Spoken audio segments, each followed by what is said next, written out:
आकाशवाणी कोलकाता पुनसाय मरेगेल तुरुई गेटुडु तुरुई मिटारिया गीतांजलि उछन तालमा खन एहब एना सानताड़ी आखड़ा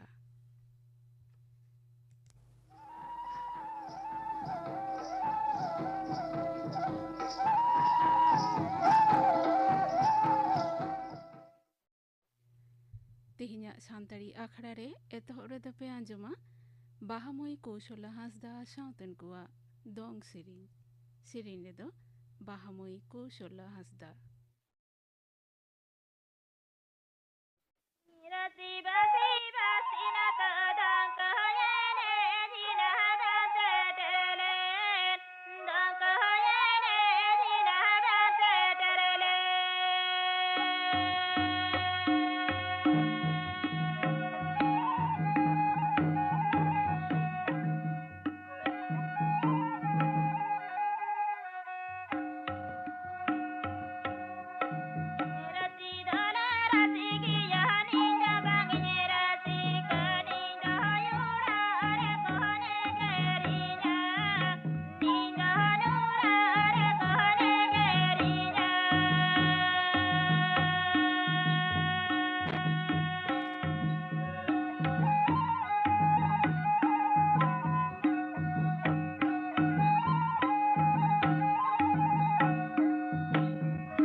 बाहामई कौशला हांसदा सावतन कुआ दंग सेरिन पे आंजम किदा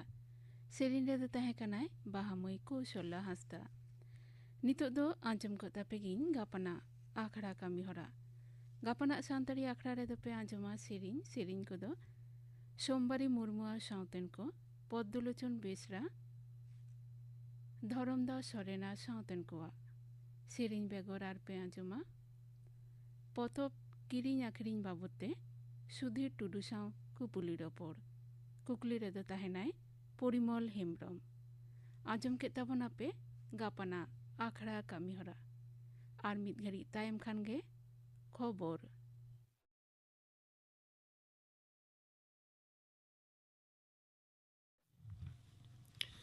आकाशबाणी कोलकाता खबर पढ़ाव दिन अवनीकांत मुर्मू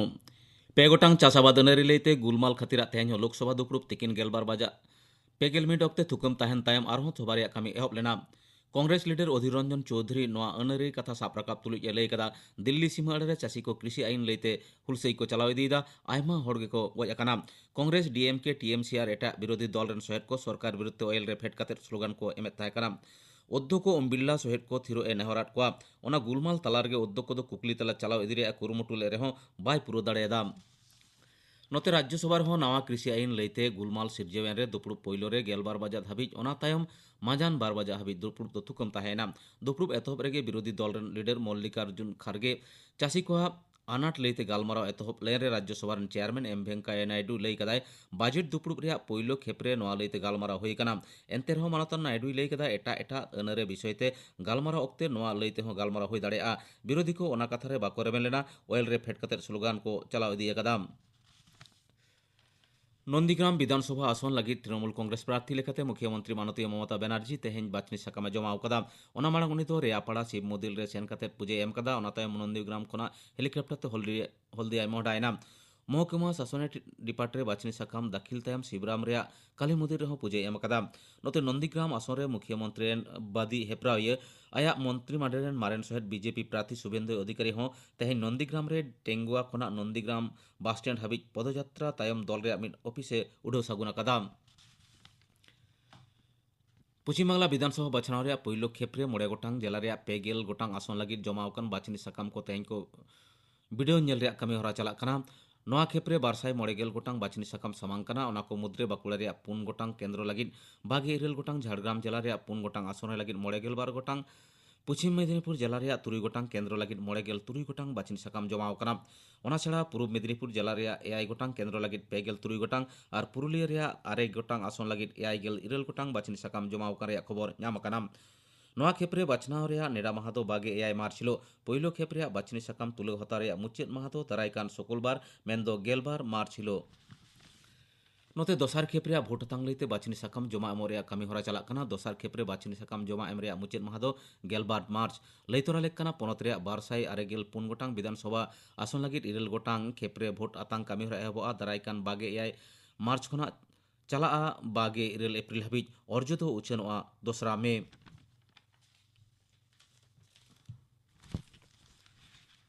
पारोमेन फेब्रुआरी चांदो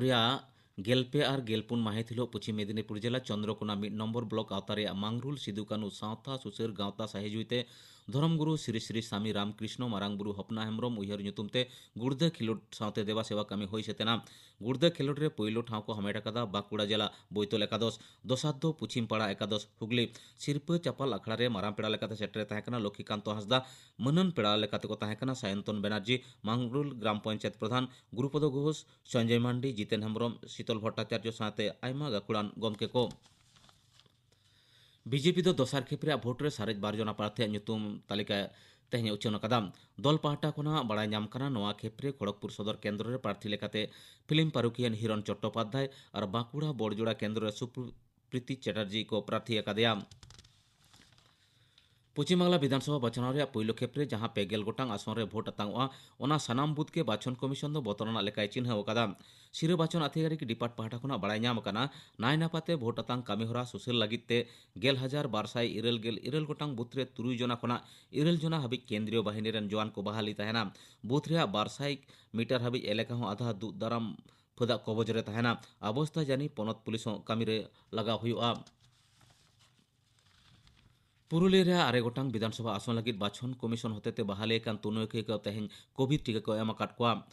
तुनखिया को पुरुलिया और रघुनाथपुर टीका को हताव कदा जिला शासनी अभिजित मुखोपाध्याय लई कदाय मोट 6 जना तुनखिया को टीका एम हुई कना उनको मुद्रे 4 जना दो पुरुलिया और 5 जना दो रघुनाथपुर टीका को हताव कदा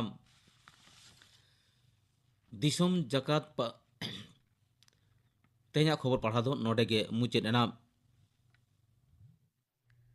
आकाशवाणी कोलकाता पुनसाय मड़गेल तुरुई गेटुडे तुरुई मीटर गीतांजलि उछन तालमा खन आजमे ताबोना पे सानताड़ी आखड़ा नितो दो पे आंजमा लागड़े सेरिंग दाय धोनु हंसदा।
लागड़े सेरिंग पे आंजम किदा सेरिंग किदाय धोनु हंसदा निय तायनम दो पे आंजमा तेहिंडिनी पेड़ा नोआ हिसरे निर्मल सरेन साव कुपुली रपोड़ कुकली रे दो आल्लादी मुर्मू।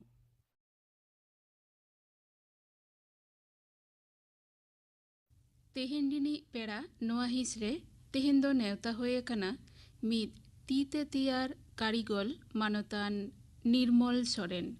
गमके जोहार जोहार गे आमा ओड़ा दो ओकारे ताम इᱧᱟᱹᱜ ᱚᱲᱟᱜ ᱫᱚ ᱵᱳᱞᱯᱩᱨ ᱥᱟᱱᱛᱤᱱᱤᱠᱮᱛᱚᱱ ᱵᱚᱱᱮᱨᱯᱩर ᱰᱟᱸᱜᱟ। अच्छा गमके आम तो तीते जिनिसपाती कम तैयारा नोआ तीते तैयार जिनिसपाती को दो 3 दिन धुरिया तैयारीदा। ᱱᱚᱣᱟ ᱫᱚ ᱤᱧ ᱫᱚ ᱮᱦᱚᱵ ᱫᱚ 2005 ᱠᱷᱚᱱ ᱱᱚᱣᱟ ᱦᱚᱨ ᱫᱚᱧ ᱛᱟᱲᱟᱢ ᱮᱦᱚᱵ। चेत को तैयारा जिनिस दो माला मुदाम साकम जतो रकाना गी ए टू जेड लेका गी बोले सौरमो रे जा सापाब लगा। अच्छा अच्छा माने कुड़ी हपन को साजसावर लगी जहाँ को ऑर्नामेंट ओना को बनावदा।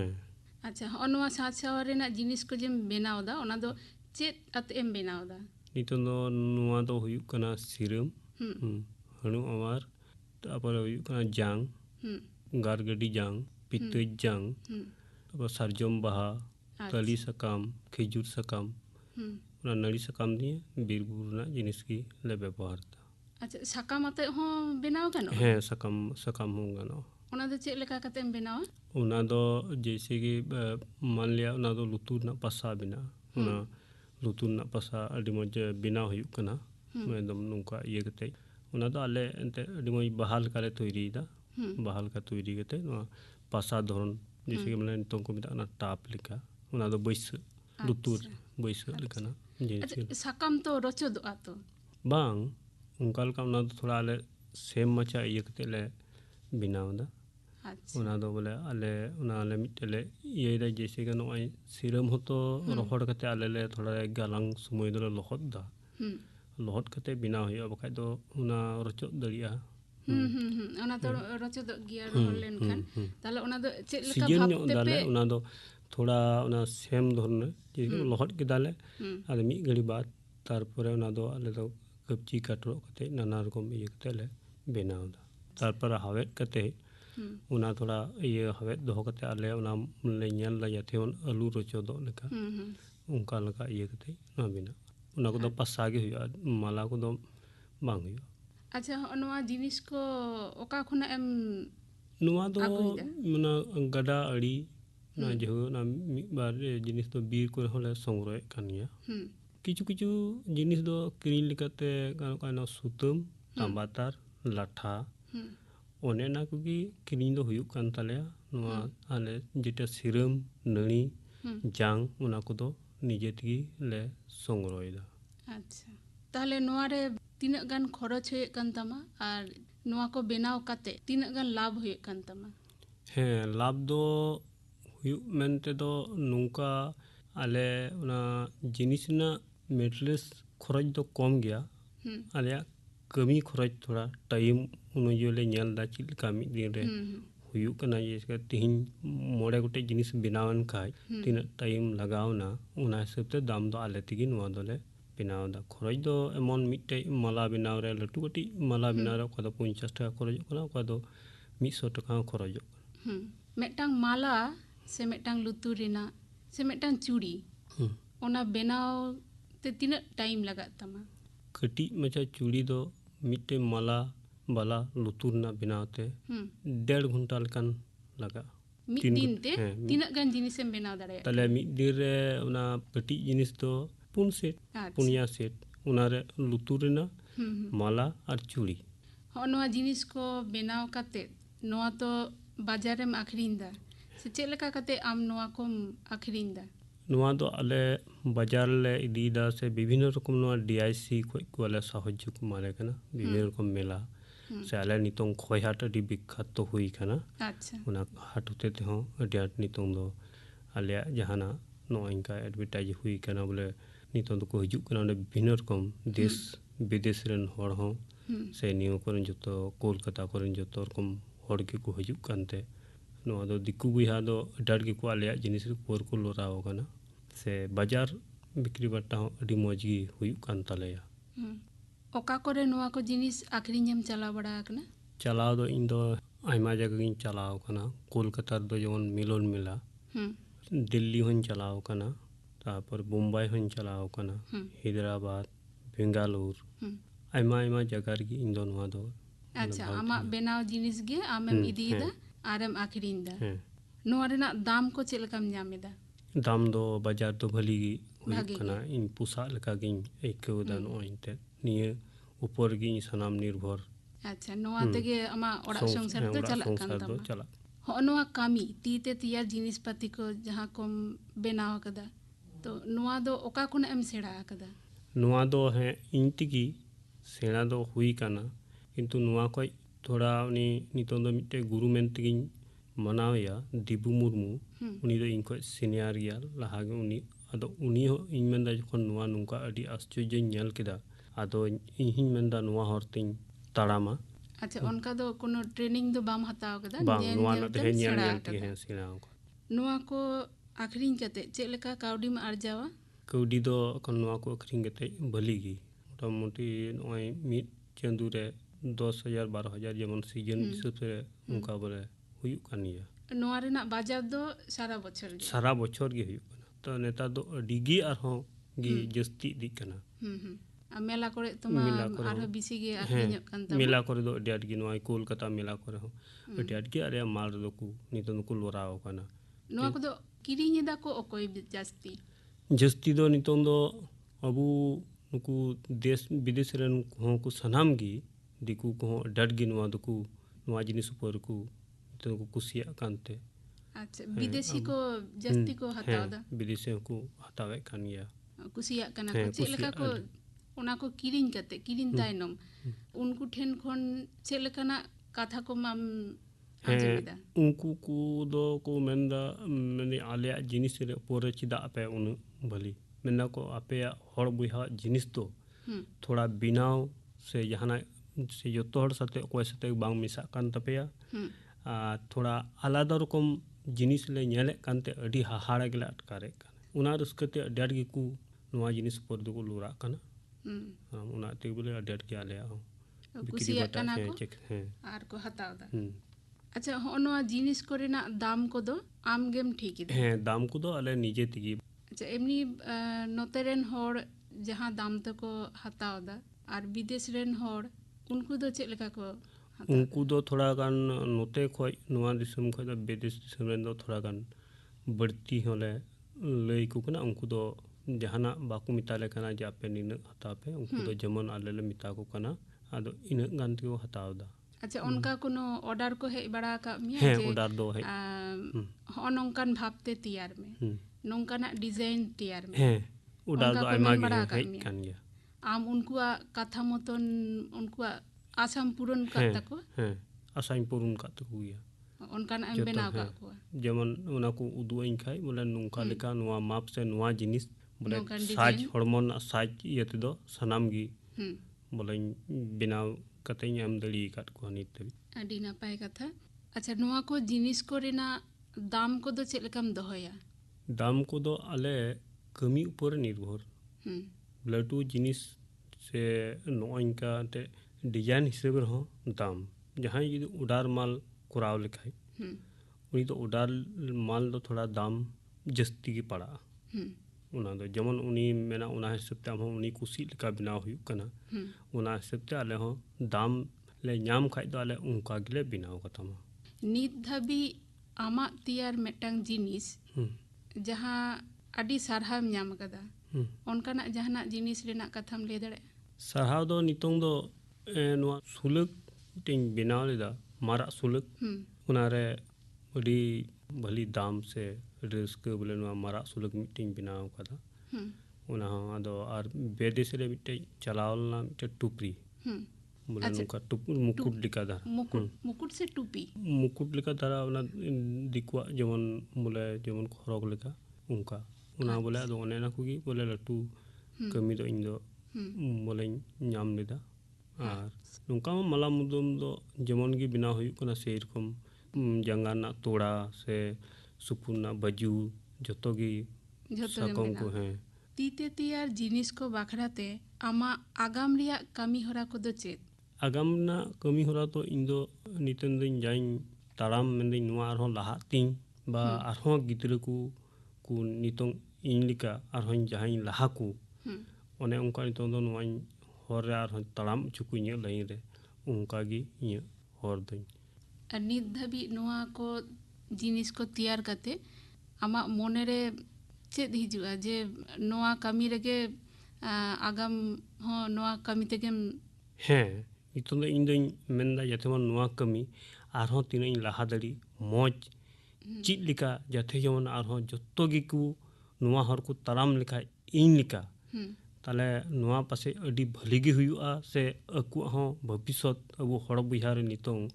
अडी तायम इटा इटा जिनिस तो जहाना बोले खर्चा हों से जहाना जमन आयमा रकम जिनिस को बनाव दा कांथा को से विभिन्न रकम अना को दो अडी खर्चा होय तो जतो गी किरिंग जिनिस नुआ को दो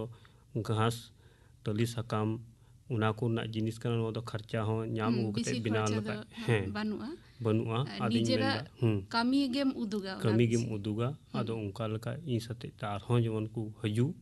और उनको गिद्र को कमी कते को चीद लहा से को ताड़ाम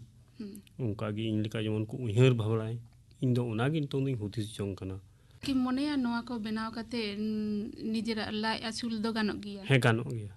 अच्छा गम के ताहले पेशा लेकाते तीते तियार जिनिस बाछाव लगिद जीवन को ठेन आमा संदेश दो चेत जीवन को ते दो नियगिन आशा बोले मेना इन सते जहाना उनको नुका हजूब पे नोइन का इन हर नुका ताराम लहा आपे हो इन जमन हे कान उना हरते पंजाइन पे आपे तीना गानी गणोसपन एम दड़ी पे चीज लिकाना सिकन बोले दिग दिए उना को सनाम पे यो पे जाते बन आपे हो नुआ ऊपर पे रोजी रोटी जीविका भविष्य जनो पे हुदिस के इने कि इन आशा जेमन आरो कोड़ा को जहां बेकार नुका गिद्रा को इने कि इन बोले अडी खुशी हो मने रे इकवा आमा कमी होरा नेलते आरो जन को आग्रह को उद्गव को नाम माको उद्गव को नाम गमके ताहले अलंगा गालमाराव नोंडे गेलां मुचादा मा ताहले सानताड़ी आखड़ा पाहाटा खन आडी आडी सारहाव साउते जोहार आजम के ताबना पे तेहेन रिनी पेड़ा नोआ हिस रे निर्मल सोरेन साव कुपुली रपोर कुकली रे दो ताहे कनाय आल्लादी मुर्मू तेहेन्या सानताड़ी आखड़ा रे मुचाद रे दो पे आजमा कापुमणि हेम्ब्रम साउतेन को बाहा सिरिन रे दो मेना किना कापुमणि हेम्ब्रम आर लक्ष्मीमणि हेम्ब्रम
कापुमणि हेम्ब्रम साउतेन को बाहा सिरिन पे आजम किदा